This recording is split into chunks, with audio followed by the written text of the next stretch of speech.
Guy Carlier, la douche froide. Bonjour Guy. Bonjour Guillaume, bonjour Julie, bonjour à tous. C'est le drame. Je vous entends parler de Gaulle, ça me rappelle qu'un jour quelqu'un à son passage avait crié mort au con, il avait répondu vaste programme.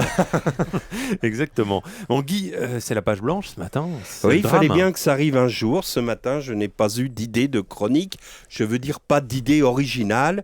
À ma décharge, reconnaissez que l'actualité n'incite pas aux fulgurances. Tout est trop prévisible. Par exemple, Houellebecq a obtenu le Goncourt, c'était prévisible. Les joueurs de l'équipe de France de foot, qui, devant la honte qu'ils nous avaient infligée sous les yeux de la planète entière, morte de rire, avaient annoncé avec des trémolos dans la voix qu'ils renonçaient à toutes leurs primes du mondial, sont revenus sur cette décision. Ça aussi, c'était prévisible. Ça, c'est ce qu'on appelle la théorie des dominos. Je vous explique. Au départ, vous avez la tête de la fédération, des intrigants, incapables, prêts à tout pour préserver leurs misérables privilèges, leur pouvoir de pacotille et leurs notes de frais indécentes qui, après un Euro 2008 catastrophique, reconduisent par calcul un sélectionneur caractériel qui cache son incompétence sous des torrents de provocation et qui finissent par le virer après le scandale du mondial. Mais ils vont devoir lui donner beaucoup d'argent, l'incompétent caractériel, car dans n'importe quelle entreprise, un PDG qui embauche un cadre tocard et qui prolonge son contrat ne va pas le virer comme un malpropre sous prétexte que le type n'a pas voulu serrer la main d'un autre cadre étranger. Du coup, les joueurs, qui eux aussi sont des tocards, mais des vulgaires, incultes, stupides et cupides, si vous voulez, mais surtout entourés de comptables et d'avocats malins, qui leur ont dit « c'est Domenech qui vous a sélectionné, il devait savoir que vous étiez vulgaire, inculte, etc. Puisque malgré ça, ils vous ont sélectionné, ils doivent vous payer. » Et voilà, quand je vous disais que tout ça était prévisible. Comme il est prévisible que Dominique de Villepin continuera son voyage au bout de la haine contre Nicolas Sarkozy. Villepin, je l'ai vu hier au Grand Journal de Michel Denisot, invité en compagnie de Houellebecq, justement. Ouais. Les programmateurs de l'émission sont très forts car il y a un rapport très subtil entre les deux hommes. Ce sont les titres de certains livres de Houellebecq qui conviennent parfaitement à Villepin, qui nous joue donc l'extension du domaine de la lutte, mais le drame, c'est qu'il n'est au bout du compte qu'une particule élémentaire de la politique française. Je l'observais.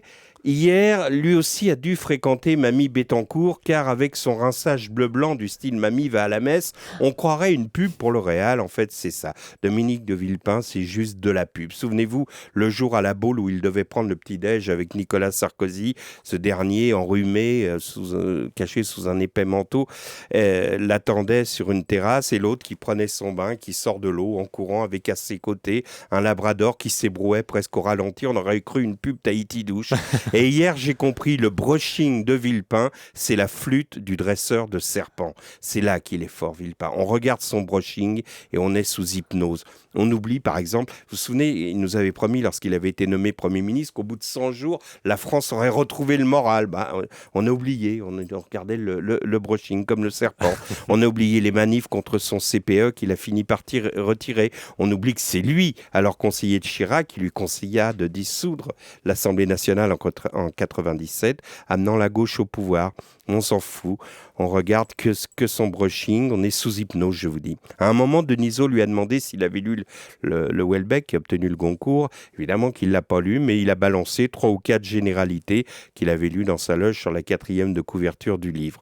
Enfin, heureusement que je n'ai pas eu d'idée de chronique ce matin, parce que si, par exemple, je vous avais parlé de Dominique de Villepin, j'aurais été cruel probablement avec lui et j'aurais terminé ma chronique par cette chanson de Jacques Brel. Être une heure, rien qu'une heure durant, beau et con à la fois. En tout cas, Guy, on aime quand vous n'avez pas d'idée. Revenez demain, hein. Vous pouvez avoir la page blanche aussi si vous voulez. Merci beaucoup, Guy. Bonne journée.